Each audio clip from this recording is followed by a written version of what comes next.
Talking with Tech is sponsored by Q Interactive, Pearson's iPad-based system for testing, scoring, and reporting. Experience unheard of efficiency and client engagement with 20 top tests, all delivered digitally. You can sign up for a free 30-day trial at pearsonclinical.com/TWT18.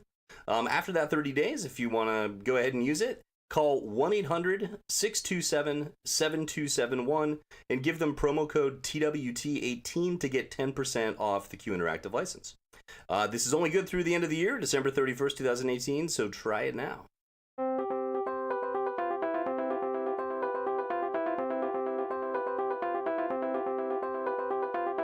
Welcome to Talking with Tech. My name is Chris Bouguet, and I'm here with my friend and colleague, Rachel Madel. How you doing, Rachel?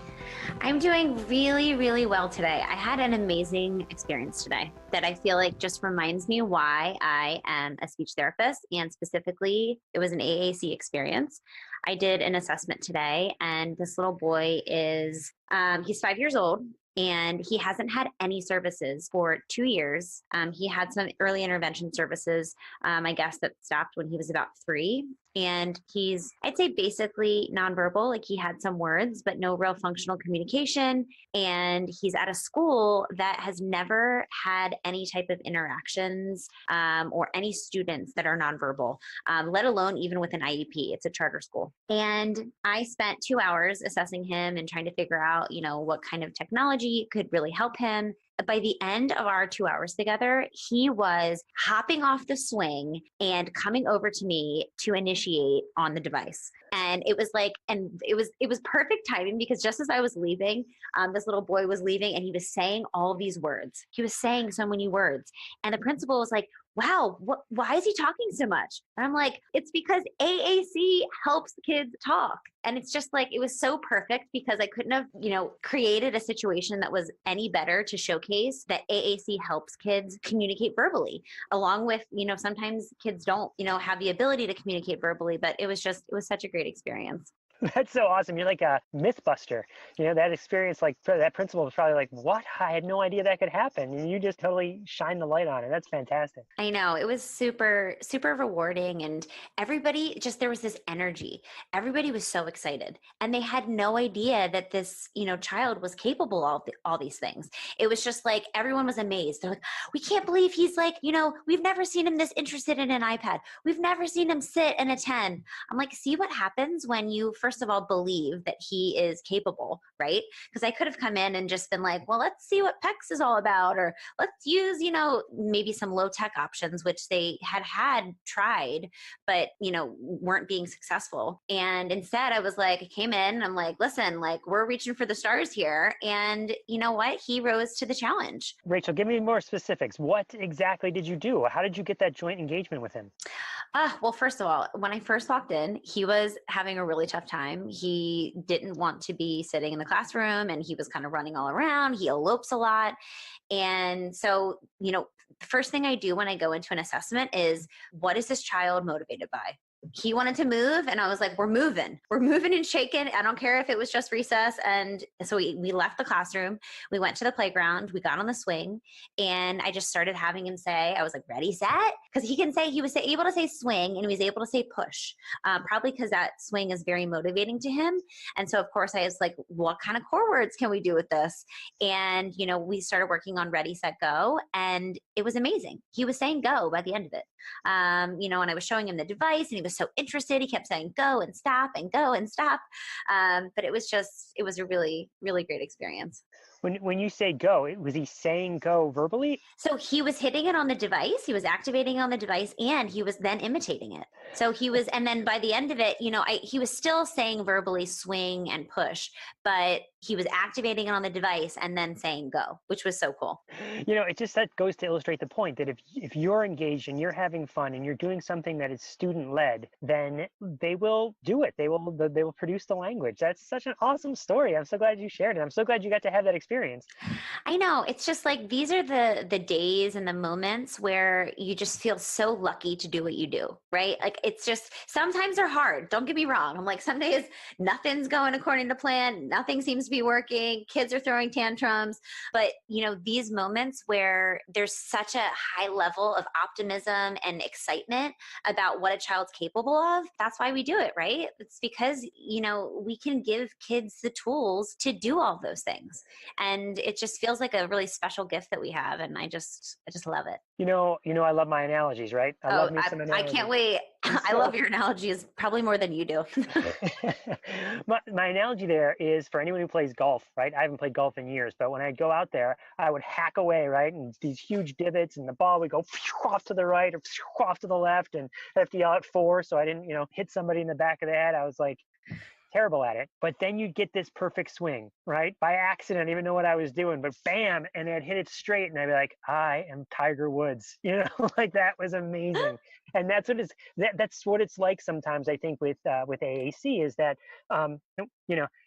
you can get bogged down with frustration and feel like, geez, I can't get to all the people I need to coach, and I'm frustrated with administration, or this parent's not doing what I wanted me to do, or I feel like myself can't get to all the therapy that I want to do. And then you have that perfect swing. You had one today. You knocked it out of the park's the wrong analogy, but you get the impression, right? Is that you hit it and you got a hole in one, and it feels fantastic. It does. It really does. And I'm still like, I just had to share. I had to share with you guys because I feel like you guys can all relate to this, and it's the best feeling. It's the driving force, right? It's like it makes all those kind of bad days or even mediocre days worthwhile, because when you have these moments, it's wonderful. You know what I call them? I call them the little moments of awesome. Right? It's a little moment that was awesome. And then when you have that little moment, it's like you said, you can't wait to go back and share it. Like, oh my gosh, I'm going to be able to talk to Chris on the podcast today, and all the listeners. I got to share this with everybody, right? I feel that way about social media in general. Like, here's this little moment of awesome. Like I'm in a presentation, or I'm working with a kid, and this little thing happens, and I immediately like a perfect example would be I walk into a room and I see that they put a giant poster board up on the wall of whatever the communication app they're using. And it's like, I didn't tell you to do that. I didn't even give you that strategy, but yeah, you went to do it. So I'm going to post that little moment of awesome. When I say post it, what I mean is I'm going to take a picture of it, and then I'm going to blast it out on social media. For me is Twitter. Other people use other tools, right? But you're sharing that little moment of awesome because it spreads the positivity. Absolutely. Well, speaking of social media, that leads perfectly into our interview today. So Chris, I know you had an amazing interview, and I'm so sad that I wasn't able to make it because this lady is so inspirational, and she's a really big name in AAC. So tell us a little bit about your interview today. So the interview today is with Dana Nieder, and you're going to hear me gush a little bit right at the beginning. I don't even let her talk. Like at the beginning of the interview, you're going to hear me just go on and on about how her blog and her being willing to share as a parent, and the experience she was having as a parent going through the system, not necessarily the system meaning an AAC system, but the system of getting a device, what that's like. And she was brand new to it. She shared these experiences on her blog, and I would follow along on her blog. This is years ago, and it really was instrumental in changing my mind and my practice, and really opened my eyes. I immediately shared her blog post with teammates of mine so we could have open discussions about them, saying, this mom is feeling frustrated by people who are doing what we're doing. Are we causing more frustration? That's not why we get into this gig. You know what I mean? No one goes into speech therapy and go like, yes, I'm going to be rich. You know what I mean? Like, you want to have a good salary, right? But no one thinks, you're going to be Bill Gates. You know what I mean? When you come out at the back end, you go in because you want to help kids, and you want to help families, and you want to decrease frustration. You want to help people communicate. And when I was reading her blog, I kept thinking, I'm not sure my current practices are helping. They might actually be hindering. And it was really her work, her willingness to share changed my mind. And so blogging in general is amazing if you're reading certain blogs or if you're writing your own blog. But it specifically changed me. Well, and I think anytime you can get insight from a parent, I feel like there's a lot of sharing amongst speech therapists, which is amazing. And I'm not discrediting that at all. But I think that parent perspective, getting a glimpse into what it's like to be a parent of a child who is an AAC user is so valuable, right? Because it's the number one thing that I want to know about, because I feel like you said, it shapes the way that I practice, right? And we can't understand that insight unless we have blogs like Dana's, kind of highlighting what she liked, what she didn't like, what works, what's not working, what's realistic, what's unrealistic. So it's so awesome. We talk a lot about sharing and putting yourself out there on this podcast. And I think this is just another example of the more we share our experiences, it elevates the entire community. And I think it's just such an important part of what we do. I myself, I have a blog, and I was talking to you, Chris, before we hopped on air, about how blogging for me, it solidifies these concepts, right? So I have these ideas and they're kind of swirling around in my head, and sometimes they'll like pop out during conversation, little bits and pieces. But when I write a blog article, it's like, okay, like I have to sit down, I have to organize my thoughts, and I have to tell a story. And I have to think about how, these experiences that I'm having in my clinical practice and these kids that I'm working with, I have to think more big picture about it and figure out like kind of what have I figured out works, what doesn't work, what do I have problems with, in the way that we're kind of doing things, and some of the struggles. And I think that it's really cool because, I could do that in a journal at night on my own free time, and that would be effective. But the fact that I've decided to kind of go public with that information, it's a little daunting at first. I won't lie. The first time I published my first blog article, I thought, oh man, like now people are going to read it. Yikes. It was this like tinge of nervousness. But obviously over time, I've had my blog for 3 years now, so I'm desensitized a little bit. But all the people that could potentially benefit from that, it's amazing. And why not share that information? Why not share my clinical knowledge and experience in hopes that it will help a family or a teacher, another SLP. So it's just really cool. The whole blogging sphere that exploded in the last 5 years, especially, I feel like. And I just think it's a testament to everyone's sharing, which I think is a good thing. Yeah, I think the word that really sticks out in my mind when I think of blogging is it's reflecting. We don't take enough time. I don't think any professional takes enough time to reflect on your own practice. So, I come home and I'm frustrated because of what happened today, or I'm happy what I did today, but immediately when I walk through the door, I've got 2 kids, I've got a wife, I've got a whole life, and all of that stuff then swallows me up, and I'm spending time with that. When you're blogging, it's explicitly taking the time to reflect on your practice. And when you do that, when you reflect, that's how it really sinks in for you to learn it. At least I think it happens a lot quicker when you take the time to reflect. I suppose there's other ways it could stick with you, but by taking the time to outline your thoughts in that way and really putting yourself out there that way, it's forced self-reflection. And then, like you said, you could put it in a journal, right? But why not lead with sharing? Why not put it out there for everyone else? And like you said, I can see people going, yeah, but then people will be critical of me. Well, like you said, you had a blog for a number of years. I've had a blog and a podcast before this one. The number of negative experiences I could count on 2 fingers. You know what I mean? Like that 10 years worth of doing this stuff. And most people, the vast majority, more than 99% of people are super encouraging. They want to learn from you. They want to share their own stories back with you. So I always keep that in my mind. Lead with sharing, put it out there for the world. I really love that. Lead with sharing. So I wanted to touch on a little bit, how do you go about starting a blog, right? We're just like really encouraging this leading with sharing. What if I'm an SLP and I want to start, blogging? How do we go about that? And I think one of the best ways you can do that is, reach out to somebody who already has a blog. And you can either just have a conversation with them and say like, listen, I'm really interested. I love your work. How did you get started?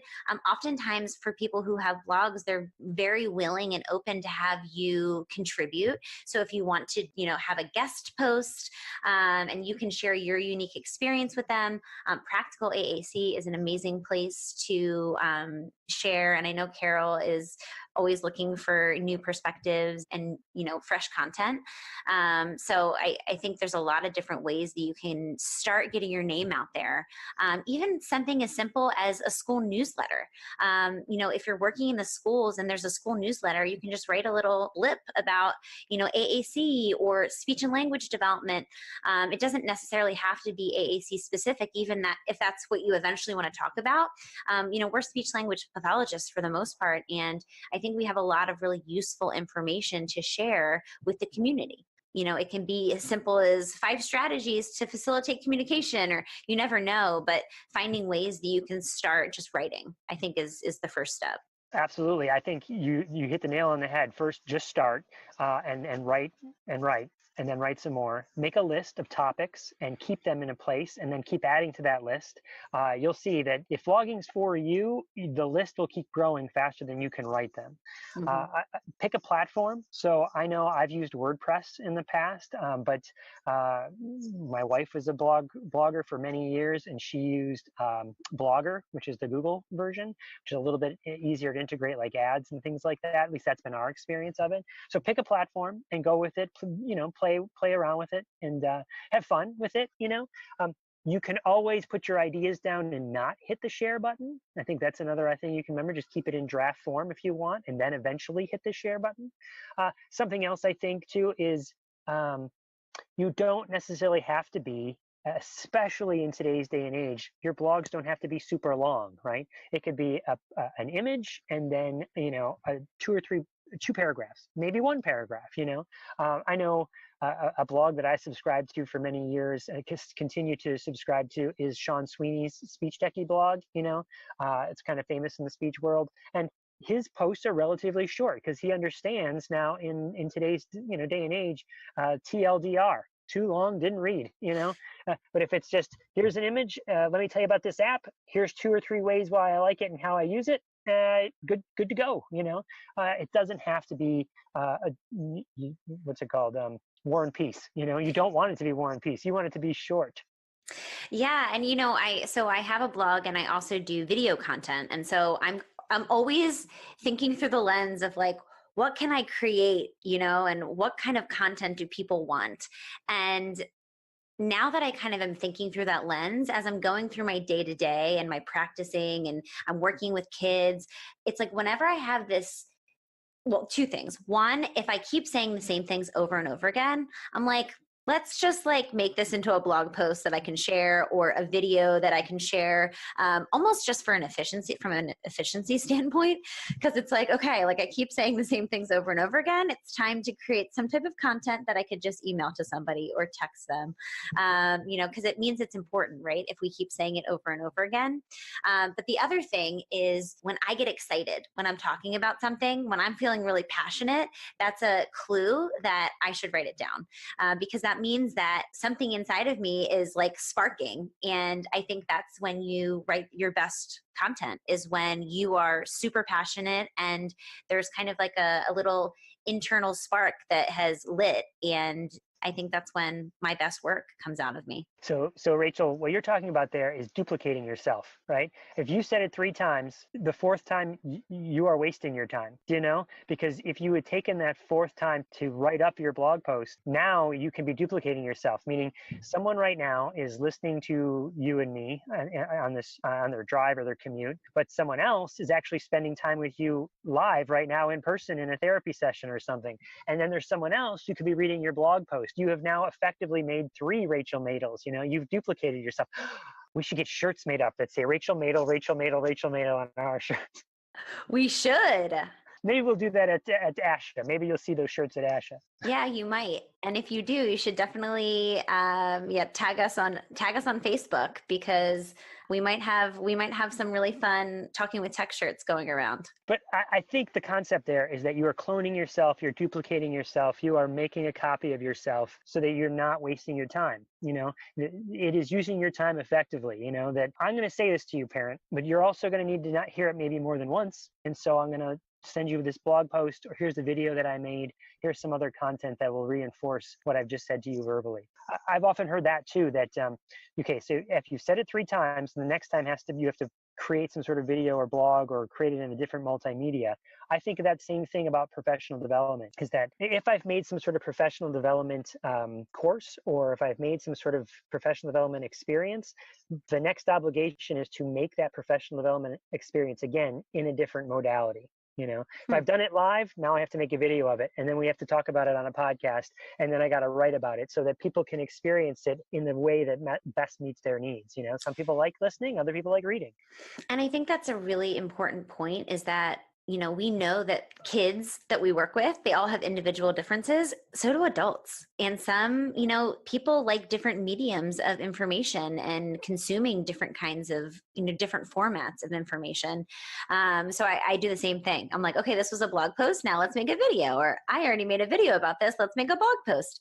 And I'll never forget this. I had a call with someone who was I was working with for marketing, like how I market, my brand and my business. And she was like, and I had all these ideas, and she kind of did an autopsy. Well, that insinuates that my website's dead. Not an autopsy, an audit, if you will, an audit of my website.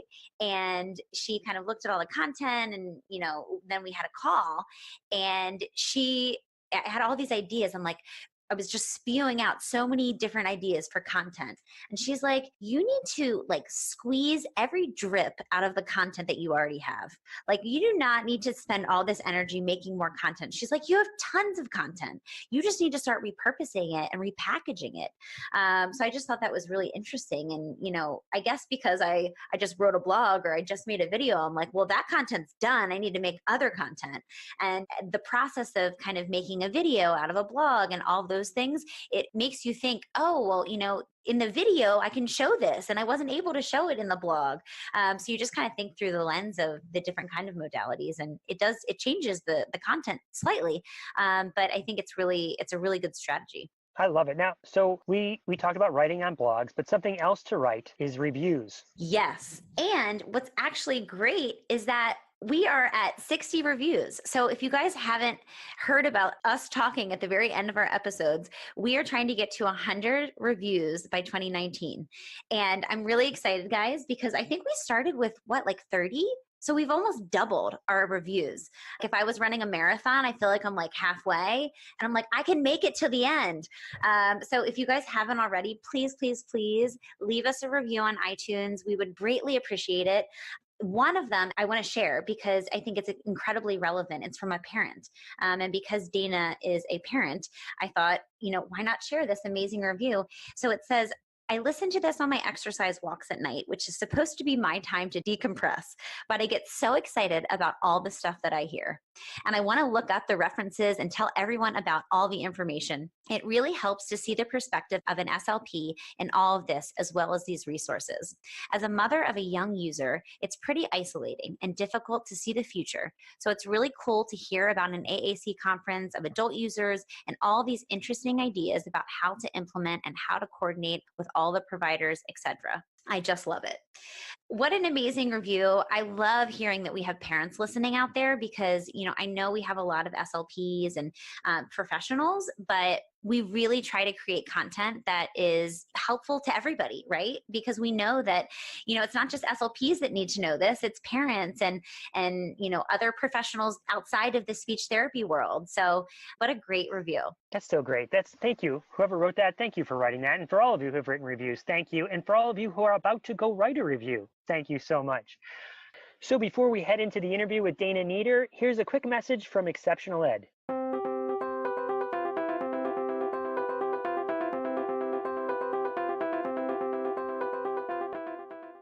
Hey, Rachel, it's that time of year again. The ASHA convention's coming. I'm so excited to head to Boston, and you guys should come visit us. We're going to be at the Newsline booth 331. Please come over and say hello to us.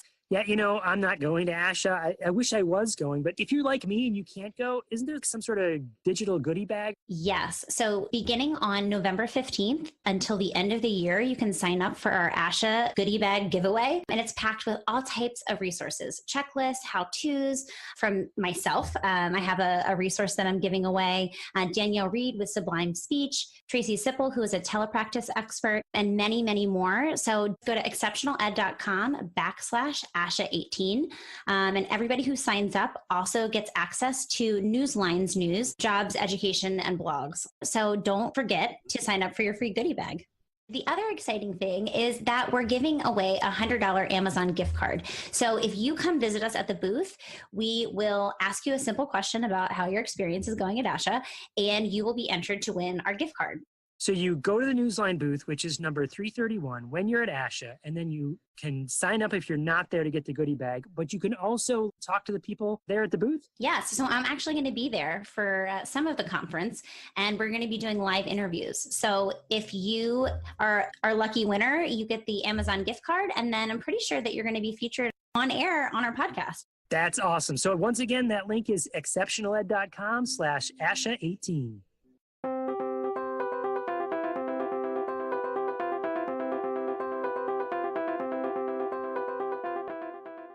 Well, welcome to Talking with Tech. My name is Chris Bouguet, and today I'm here with someone that was very influential in my own practice. Her name is Dana Nieder. Am I saying that right, Dana? Oh, it's Nieder. Nieder, Dana Nieder, right. So I'm going to mess it up. So Dana Nieder. So Dana, I said that you were very instrumental in my own practice, and so I want to share kind of the story with you. Did you hear that honk? Yeah. Cheering us on with their honk. So Dana, I'm a speech language pathologist that has been working as an assistive technology person for, at the time of this podcast, 16 years, right? I often say that I'm a assistive technology person with a speech background as opposed to a speech therapist with an assistive technology background, right? Mm-hmm. And about 6 or 7 years ago now, I was feeling like the way we were providing our assistive technology services specific to AAC, I don't know, there was something off about what I was doing. It didn't feel right. At that time, high-tech AAC was right on the cusp of changing from being a small number of very expensive devices to a large number of less expensive devices. Still, in some people's minds, they would think it's very expensive, an iPad and an app. Some people will think that way, but when you put it in perspective of, AAC and the whole breadth of AAC, it's an inexpensive solution for people. But at the time, 6 or 7 years ago, the way someone would get an assistive technology device, specifically an AAC device, is that they would go through an evaluation, and I was often one of the people that was doing that evaluation. So an IEP team would meet, they would request an evaluation, I would come out, I would then do the evaluation, which meant I would do an observation. I'd talk to the case manager. I would talk to the speech therapist. I would talk to the related service. Rarely, but sometimes we would talk to the parent as well. But usually we felt like we got that perspective from the case manager. Like, what are the parents thinking is what we'd sort of ask. But there was still something felt off about getting a communication device for somebody. And then I came across your blog post. I don't remember the exact title because I didn't go back and look it up. But what specifically was the word that stuck out in my mind was beware of the gatekeepers. And I read this blog post. Remember, I'll never forget. It was probably like 11 or 11:30 at night on my couch. I'm reading through this blog post that you wrote. And I was like, yeah, that's me. I'm a gatekeeper. She's talking about me. And I got choked up when I was reading it because I was like, that's not who I want to be. And that's not what I want to do. And the point of your blog post all those years ago was that there were these people that were sort of saying who deserves to have a communication device and who doesn't. They were gatekeeping because maybe they thought their job was to protect the taxpayer money, like who gets the devices and who doesn't. And so what I did is I took that blog post and I sent it out to my other teammates, and I said, everyone read this, because is this how you feel too? And it opened up a whole discussion for our team about what our role is. And of course, we all had varying roles and varying viewpoints, but it was really instrumental in my own practice saying, yeah, I'm not going to be that gatekeeper anymore. So I just want to start off with this whole interview with me rambling about gushing over how your blog post really changed my perspective. So thank you. So what's your story with AAC for the people that don't know? So my story with AAC is, I was just a science teacher, a middle school science teacher. I had no knowledge of speech or Technology, I'm still not a very technological person, other than like doing a hard reset. My tricks are really limited. But when my daughter was born in 2008, shortly thereafter, we realized she had some delays. And around the time of her first birthday, we knew like they're not delays. This is a disability of some sort. It's more significant than just the kind of slow end of normal milestones. And she started early intervention. She had a whole bunch of tests and complicated medical background. But by the time that she turned 2.5, she had been receiving services for over a year. I think she started speech around 10 months old, speech and feeding. And still no one had ever mentioned to us that there was anything more that we could do than just keep working on speech sound production. She wasn't able to imitate sounds. She really had 2 sounds. So we had really no expressive language at all. And it was in a parent support group meeting that somebody said, oh, you should go talk to the assistive technology guy. And I was like, what's that? And similar to you describing reading late at night, I think I was up that night after the meeting, just feeling like the whole world was opening with every page that I clicked to, and thinking, why has nobody said anything about this? How come nobody's mentioned this as the months and years have gone by without any sounds? And so when Maya, I kind of held off. Let me think. We tried a few things at home. I downloaded some apps. I went to some kind of AAC introductory trainings as just a mom. And I was really holding on hope for preschool, thinking once she gets to preschool, they'll know what to do. Because here in New York City, she went to a center-based school, lots of therapies, and I thought they'll be able to take care of it. I think the first week I met the speech pathologist and I said, hi, it's so nice to meet you. We want an AAC evaluation. And they were like, okay, great. But it was through the evaluation process that I unfortunately realized that the system wasn't set up to believe the way that I had come to believe already. And so we kind of had a brief foray into trying to let the professionals do something before I said, okay, I take it back. I'm just going to figure it out on my own and we'll just do it our way. And luckily, through the power of the internet and Twitter and having like access to professionals who were willing to help me figure it out from kind of around the world, I was able to do a lot of things on my own that I wouldn't have been able to do before social media and the wonderful world of the internet. Let's see. So that was probably around the time that I wrote that blog post that you're referencing. That was the end of Maya's preschool, I think. And I had been getting angrier and angrier. You were feeling frustrated by the system. Is what I really was. I was so frustrated by the system. And I shouldn't say never, but for the most part, I really felt like the people who I was frustrated with really thought that they were doing everything the right way. I mean, I didn't, subscribe any malice to them. I thought they were doing their job the way that they understood they were supposed to do it and kind of following the rules and doing what needed to be done. But it just, in my opinion, it just all needed to change. This system of evaluating kids by kind of testing them and making them prove readiness in a 2-hour session or across 2 days, or it doesn't make sense for a device that's supposed to last for a year. It's just not meaningful. Or longer, right? Right. I mean, or maybe possibly someone's entire life, right? And you're trying to make an assessment in a relatively quick amount of time. And then like that gatekeeper's blog post mentioned, it's sort of, the point of it was, are you trying to find a communication device, or are you trying to prevent people from having a communication device? The mentality that you need to try low tech first, or that the student needs to prove themselves in some way in order to get a very robust system, right? Mm-hmm. Right. And the gatekeeper post, so we had one evaluation that kind of made us jump through some hoops and said, oh, she's not ready. We'll use this smaller, like light tech device. And don't worry, like that's only for a year and she'll be able to really grow into it.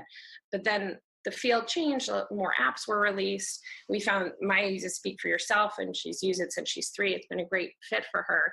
And it was the following year that I just wanted to have her evaluation redone so that it would be documented on her IEP that she was using a high-tech device prior to her entering kindergarten.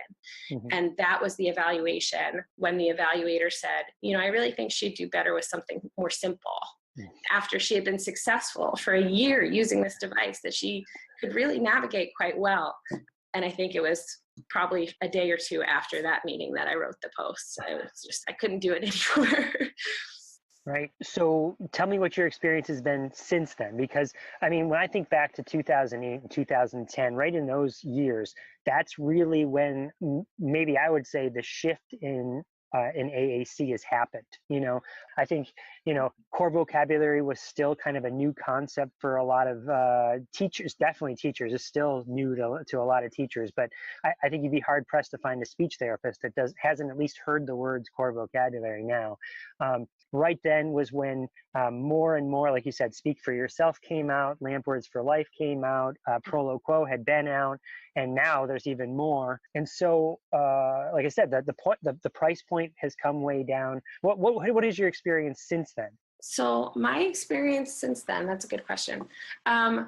Things have changed for us. Part of the changes that have happened for us have been that as Maya has become more of an independent user, there's a little bit less urgency on me to do so much all the time.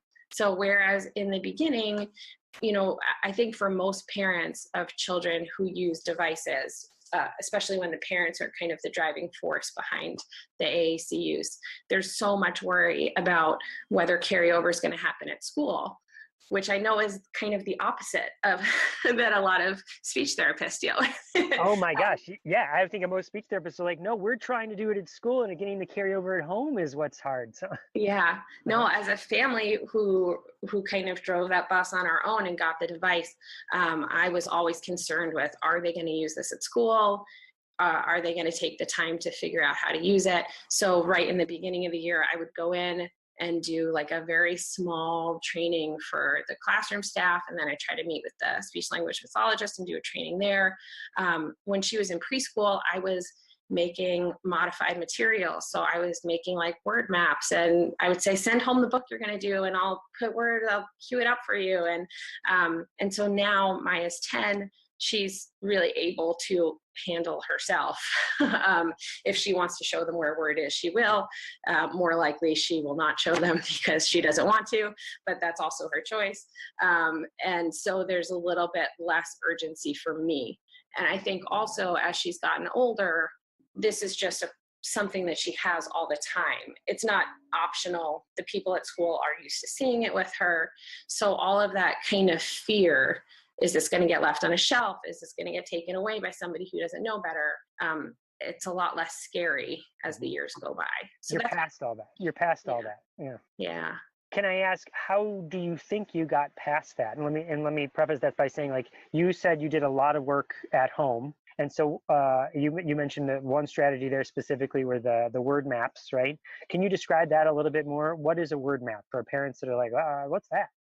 Oh, well, for us, it was a way for the teachers to kind of see how to find the words that were relevant to their activities. And honestly, it's probably a little bit obsolete now because most of the apps have pretty good word finders in them, or search features, depending on which system you're in and what it's called. But back then, the search features weren't so great. And so I would spend a lot of time at home kind of taking screenshots and pasting them into books to say, like, oh, you're reading, brown bear, here's where you find brown. I'll glue the icon sequence in so you can find it.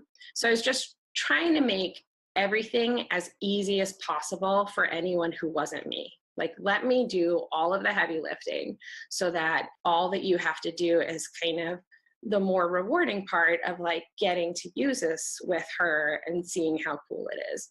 And I think still now that's kind of my big philosophy when it comes to families and professionals partnering is whoever the person is who's kind of driving the bus, you've got to do 90% of the work. Like until you get buy-in, you just have to make it so that it's almost harder for somebody not to use it and then have to admit to you they didn't use it instead of for them to have to really do anything complicated to incorporate it at all. So how do you do that? I mean, what is, when you say 90% of the work, what is the work? You know, like you said, making the word map is one strategy. I know from reading blog posts beyond just that gatekeeper one, you modeled the heck out of things, right? I mean, that has been your mantra on your blog, is model, model, model, right? I mean, I don't want to put words in your mouth there, but that's just my impression from reading it, you know? Yeah, I mean, certainly, especially at home. You know, on the blog, I did a 21-day model challenge at one point, and it really changed stuff for us too. I just thought it'd be something good to do for like my online community, get everybody engaged. And I was like, no, like I'm carrying this around every day again. I mean, at this point, you know, it's 5 or 6 years into Maya's AAC use. And so there are definitely days that she has more verbal speech now, and there were definitely days where it just kind of sits. And so forcing myself to really pick it up and have it with me all the time, wow, modeling makes a huge difference for like, obviously, but even for people who are kind of old hats at it, to pick it up and use it more again. I was like, wow, I didn't realize I forgot where a bunch of words are. And oh, look, we haven't added things in a while. And so yeah, modeling is a big one. But I think that the type of support specifically, or the type of work, kind of depends on who you are. Are you a parent? Are you a speech therapist? Are you a teacher? Who are you trying to support? The same thing. And what is their level of comfort? Are they a beginner? Or they have kind of in the middle? Are they advanced? And I think that based on kind of those factors, there's really different specific concrete support that can be provided. So like, for instance, you mentioned brown bear as a strategy. So if you were brand new and had never really used a communication device, you're a teaching assistant in the classroom, but the parent may have provided the word map for you for brown bear, and you say, let's explicitly do this, you know, just do this reading activity. Is that sort of an example where someone who has more experience, you don't have to give them that sort of materials? I don't know. Is that Sure. Yeah, I agree with that in terms of concrete support, but I kind of think you almost need to rewind a little bit, because before you can say to somebody like, here are some specific activities you can do, you have to like get them to want it so bad.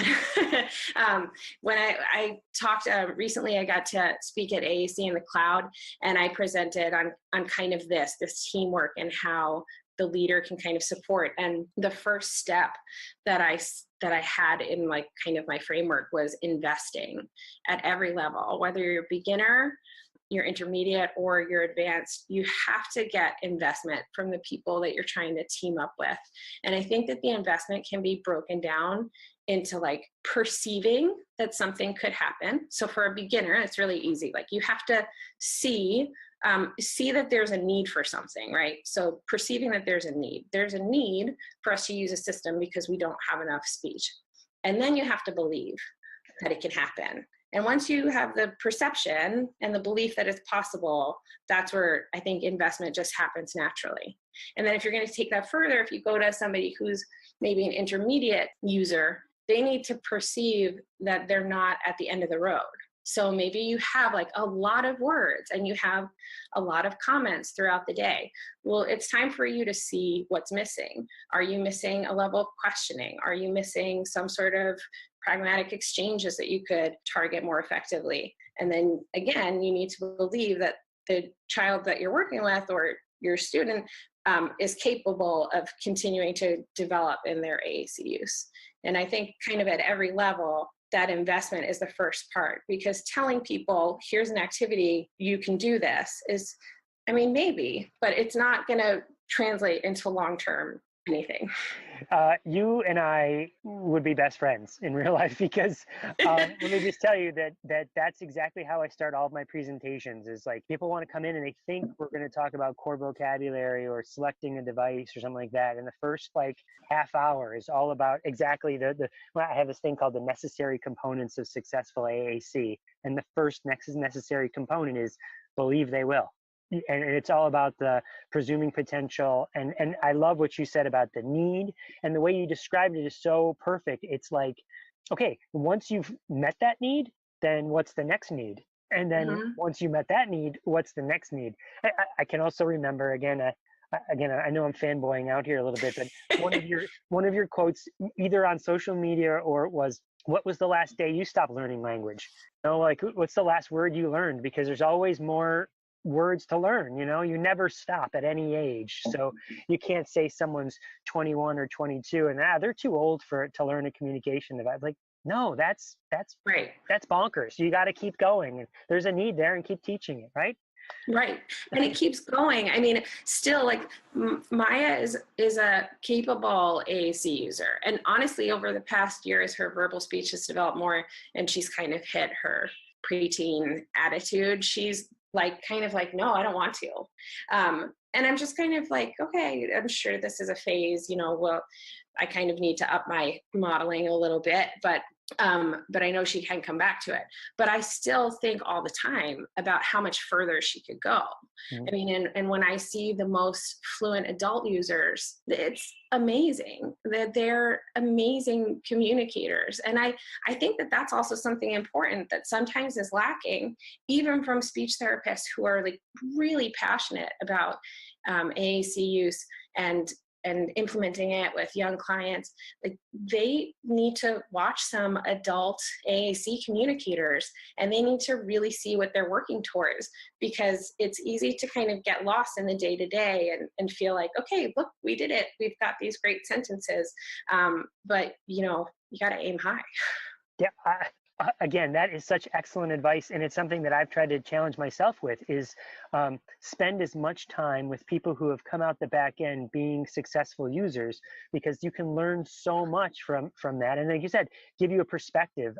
It's sad because there's not enough. We've been doing this podcast for a year, and I think we've had 2 users, as guests, because I'm sure there's more out there.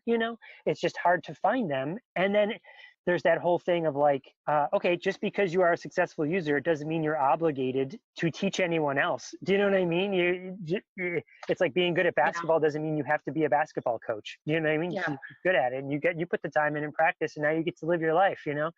So it can be hard to find those people, but you got to seek them out, and you got to spend time with them so you can have this perspective that we're talking about. That's awesome.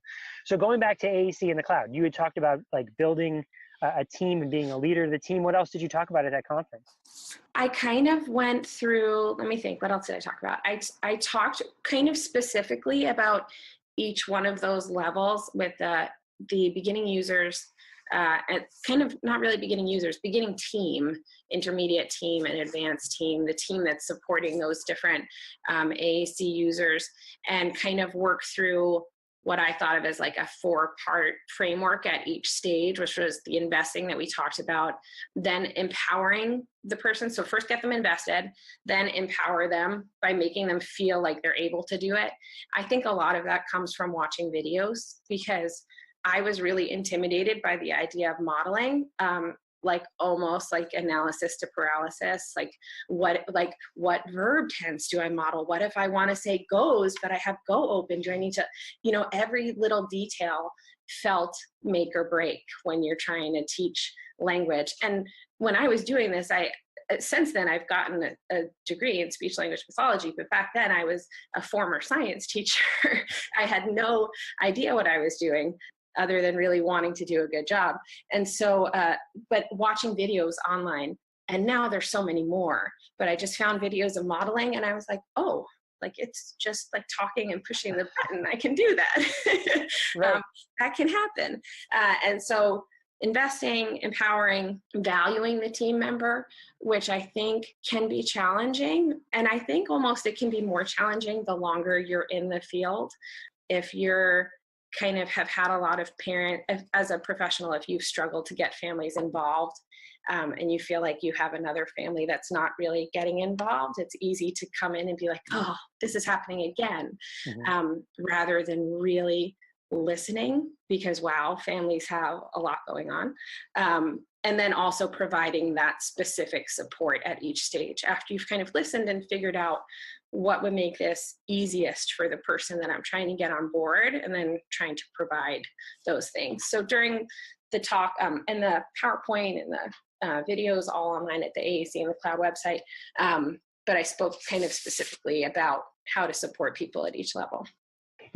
Maybe a way to think of that is there's that old probability thing where you you flip a coin, and you think every time you flip a coin, it keeps coming up heads, that the next one's going to be heads. But the chances are that every time it's still 50-50 what it's going to turn out to be.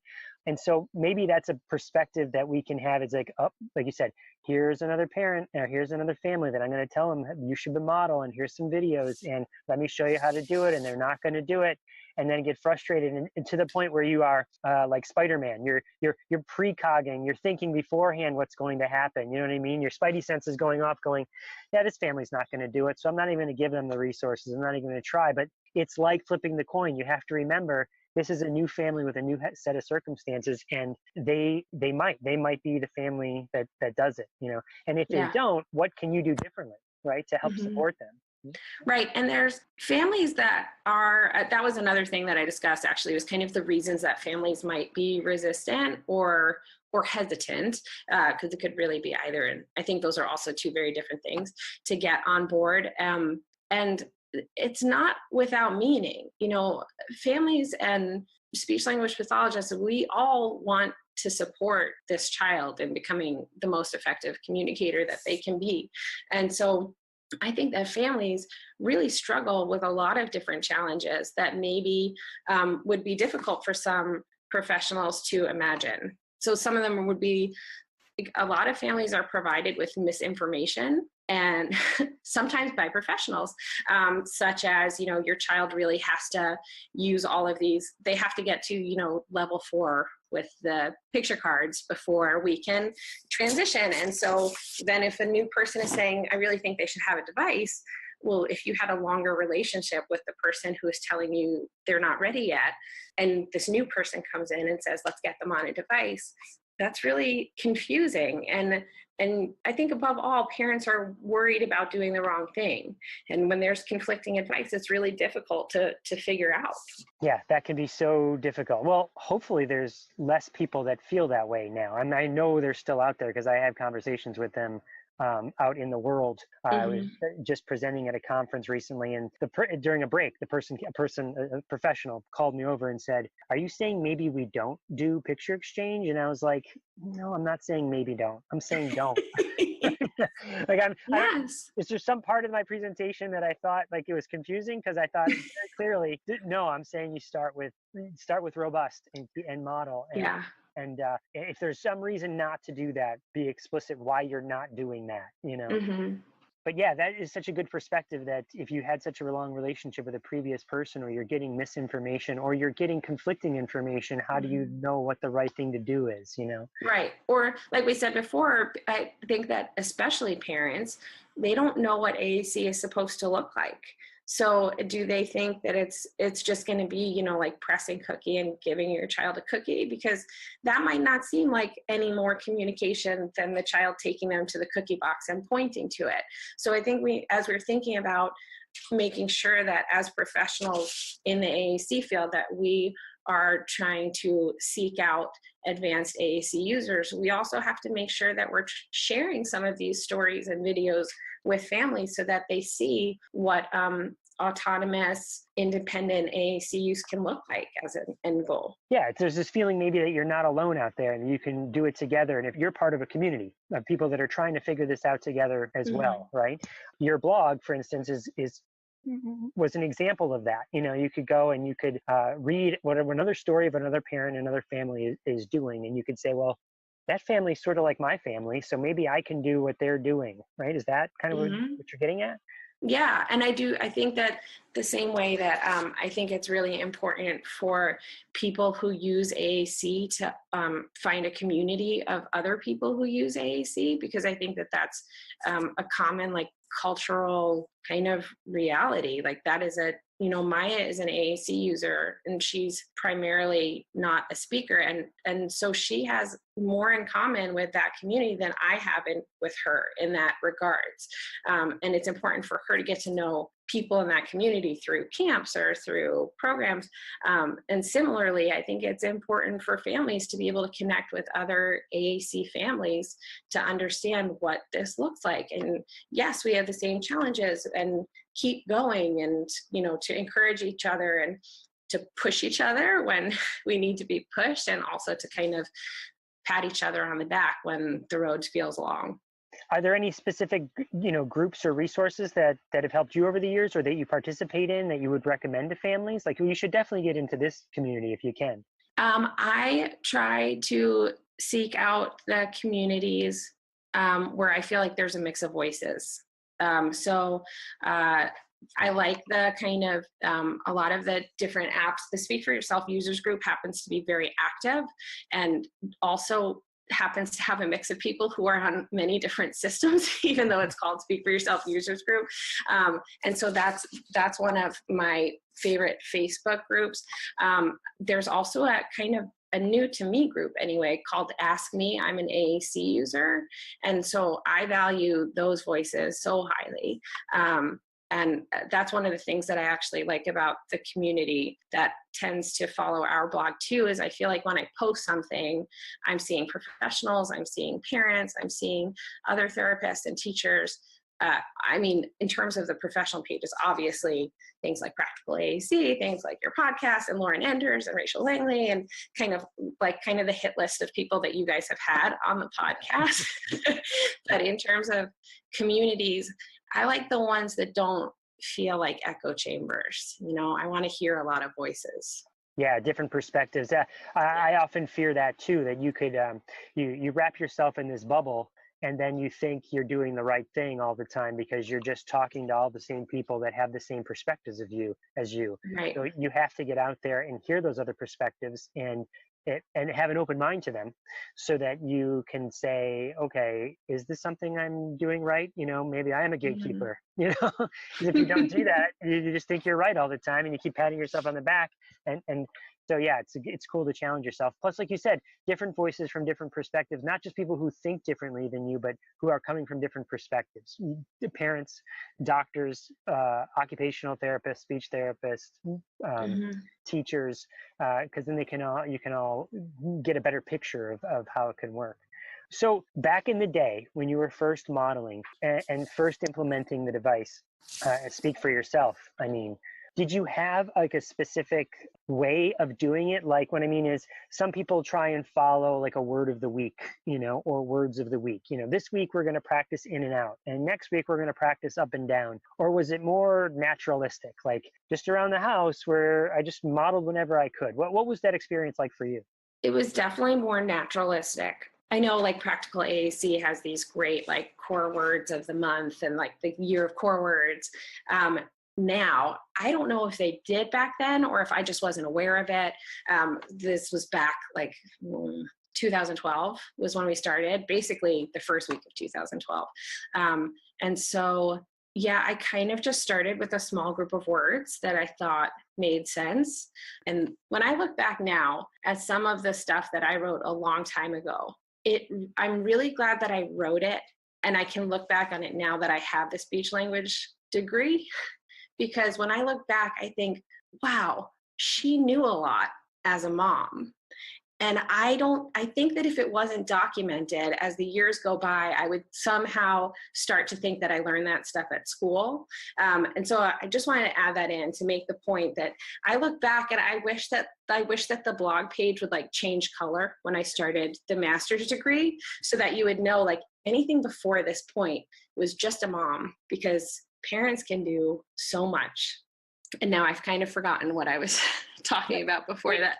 Oh, we were talking about modeling. So yes, our modeling was pretty naturalistic. We started with a small group of words, and they were good words: eat, drink, help, more.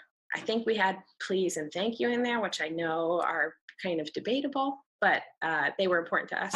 So we had them. And one of the nice things about Speak for Yourself was that there is that babble button. So Maya was able to kind of unlock all of the words herself and poke around in them. And the beauty of letting a child have access to so many words was that it kind of released me from a little bit of the pressure of making the decisions of what to unlock next, because she found weather and she would go back to it over and over again. And so then I was able to unlock the weather words and make sure that she had access to them. And I didn't really understand the power of that feature until she started exploring it and showed me how powerful it could be. Oh my gosh. So there's two things there I want to touch upon. The first one that you said, the power of babbling and discovering words. Part of the presentations that I do, sometimes I do this activity about we call it the least restrictive option, or I call it the least restrictive option, which is, and then I pose the question to the audience or the participants. I say, okay, which is the least restrictive option? Locking words out, like masking words, and then when a student's ready for those words, unmasking them, or keeping the system as open as possible, even though there might be words on there that the student will never use, and it might be too visually cluttered for them, and when we have a discussion about it. And I often say, like, I tell a story about this one boy who, they did do a word of the week sort of strategy where it was like, okay, we're going to do up and down, we're going to do in and out. And one day this boy comes in and he's like, play. And he goes over to get the puzzle and he presses play, play, play. And the teacher and the speech therapist look at each other like, did you teach him play? Did you teach him play? How did he learn play? It's like, well, because receptively he knew what the word play was. And then when he babbled and played around on his device and stumbled across that word, not even consciously, but I paint the picture like it's conscious. He went, oh, I know what that word is. I know what it means. And now I can use it. But if we had locked the device down and kept the words, only until he was ready, until we thought he was ready, then how would he ever surprise us that way? Mm-hmm. Which sounds like what happened with weather for your daughter. You know what I mean? It's just like, you didn't make me prove that I need to know what weather is. I discovered it on my own, and then we started using it. And now that's stuff I talk about, right? Right. So there's that whole point. But then the whole other point that you mentioned that I want to come back to is the whole idea that parents are experts. You know what I mean? And that it's not necessarily some doctor that knows what to do, or someone who has got a speech language degree that knows what to do. Especially in today's day and age, you can really educate yourself. You can take a leadership role and find everything you need to find. It's out there. It's certainly helpful. It's a catalyst if you have professionals that can help you along. But you are the master of your own domain there. It's not like the old days where you'd have to get the right book or something. You know what I mean? There's just a plethora of information out there that can steer you in the right direction for free. The only issue would be time. Right. Yeah, no, I totally agree. And it was back in 2012, there were even more limited resources than there are now. But now there's so many Facebook groups, and there's a podcast, and there's so many pages. I mean, back then I was like voraciously reading everything that Carol and Robin would put out on Practical AAC, like hanging on their every word because they were there. And there were a few others that were out there, and then people who would help on Twitter, which I hardly use at all anymore, but I remember being like, you have to learn Twitter because people respond to tweets. They might not respond to an email, but they respond to tweets because it's quick. And the community is really amazing. I think that people, especially if they can feel it's a family who's trying to find their own way because they have to, or a professional who is trying to learn to be a better professional and support their clients, people are willing to help. You ask a question and somebody will answer you or send you a resource or direct you to a link. The information is out there. And when families are driven, they often will come into a school or come into a meeting with a pretty good idea of what they want and why they want it. And I think in a situation like that, the most important thing for the professionals to do is really listen first, because the families are there forever and the professionals are there for maybe a year or so. And so, their role really should be more of a coach and a facilitator and less of like, okay, let me take the reins and see what I can make happen. Yeah, really empower the family to take the reins rather than take it away from them and say, we're going to do it. I couldn't agree more. Dana, just to finish up here, because I know I've taken up a lot of your time, so I appreciate you. And I know listeners, Dana is doing this with a sore throat and sick. She still came on. She's a trooper. Let me just finish up with the idea, this question that, what made you want to start the blog? Well, first, let's tell everyone know what the blog is, because there's probably people going, Chris, will you just ask her already? What is her blog? I don't know what it is. So can you tell us about that and why you started it and what it has meant to you? Sure. The blog is called Uncommon Sense, although I think technically the website is probably Blogspot, maybe. I don't know. It's a really old, just like simple blogging platform. But if you Google Uncommon Sense Maya, you'll find it. The Facebook page is much more active these days than the actual blog is. But I started blogging just because I was pregnant and my sister lives a few states away and I wanted her to see the nursery and baby pictures and just have an easy way to share with my family. And then it kind of turned into like, okay, well, we're dealing with some delays and here's the update from the doctor's appointment and the therapies. And then it just kind of kept evolving into a place where I was sorting out my thoughts. I was kind of processing appointments and situations. And then over time, it kind of became more of a split of like, sometimes I'm processing and kind of writing would kind of give me a little bit of a distance. So say the gatekeepers, I just knew I was frustrated and things weren't working, but it's when I sat down and kind of wrote it out that it made sense to me. Here's the problem that I'm seeing. Here's what people should do about it. Here's how I'm going to move forward from this frustrating experience and what I would want to say to myself if I came across it again. Yeah.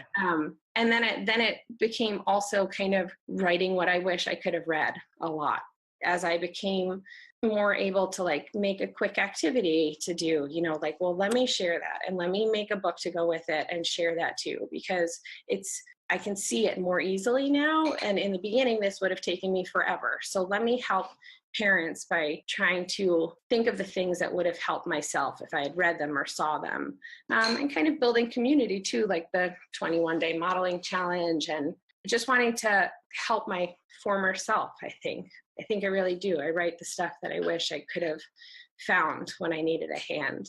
I think in today's day and age, this might be my own little soapbox here, but social media kind of gets a bad rap that, the president tweeted and now we all have to have this conversation about it, and their celebrity did this on social media, or it's sucking up all of our time. And it often shies away from the awesome stories that you're telling, our perspectives. These communities are forming that otherwise would not have existed in today. It exists now because you can get people from all over the world to have these shared perspectives and share stories with each other, empower each other to make change in their life that they might not have otherwise done. So thank you for spending the time doing that.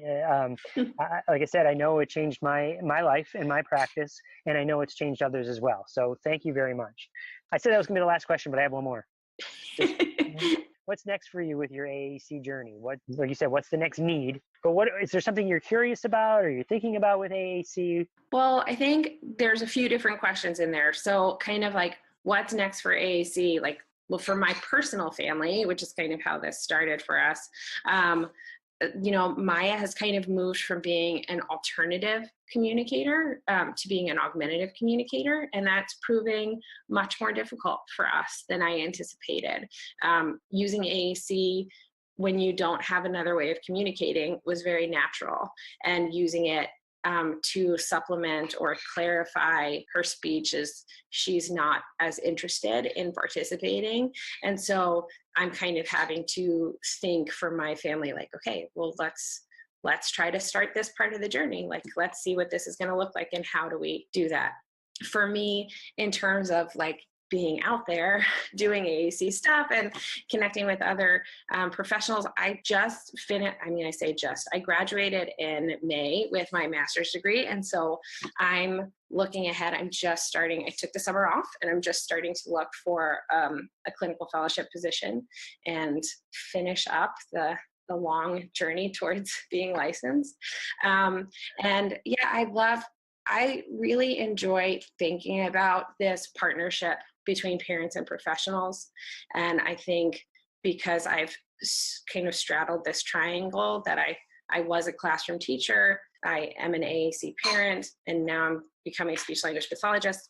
I just really think that each part of that triangle has such unique strengths and is able to kind of access and support an AAC user in a really unique set of circumstances and ways. And I'm really interested in trying to figure out the best way to strengthen that triangle in order to really facilitate the generalization and independence of AAC communication. Awesome. Yeah, you do have all these different perspectives that you can tie together for people. So that's fantastic. So best of luck. Congratulations. And I know you're going to do great. I know we will follow up and find out, what happens with your journey as far as your CFY where you end up as getting a job. That is fantastic.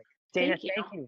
Thank you so much for taking the time to be with us today and for participating in the interview and for the blog and for everything else. Really, thank you. This has been great, and I've really enjoyed listening to the podcast too.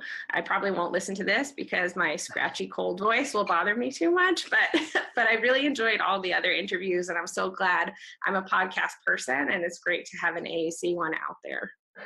Well, you're very welcome. Thank you so much.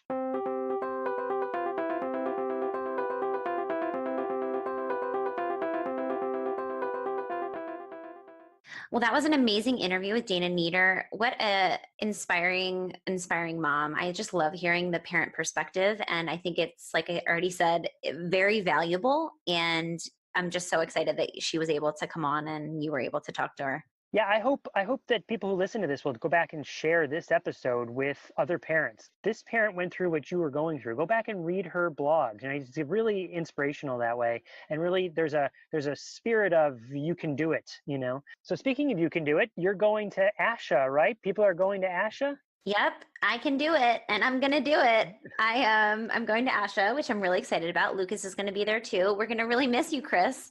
I know. I wish I could be there. One day the trio will be together live in real life. But yeah, ASHA's coming up, and I'm presenting on autism and AAC, and also going to be on a panel, which is really exciting. But we're going to be doing lots of really amazing things for Talking with Tech. So one of those things, which I'm pumped for, is we're going to be doing live interviews. So we're going to be gathering all of the amazing speakers and just like doing quick interviews at our booth, which is going to be at the Newsline booth at the exhibition hall. So definitely stay tuned. We're going to post on social media and our Facebook group about when we're going to be going live.